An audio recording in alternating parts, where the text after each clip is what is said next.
但係好啦，如果有啲人話啊唔係喎，我真係冇乜錢，可能嗰個共同付費都未必可以可以俾到嘅話，咁可以點樣做咧？咁最普遍咧就係我哋見過公公婆婆啊，或者兩個人一齊申請嘅。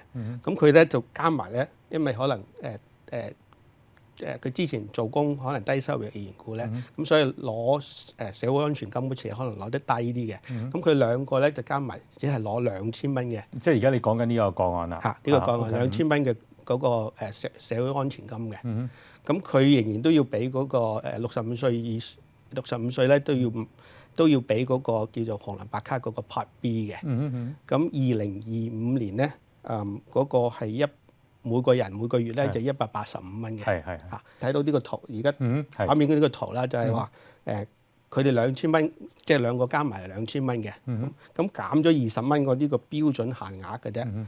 咁再減呢個紅藍白卡呢個185蚊乘比2，370蚊咧。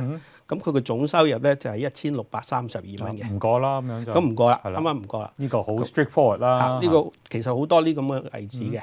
咁佢唔過啦，即係話呢兩個申請人咧就可以合格呢個白卡，免費個白卡嘅。明白。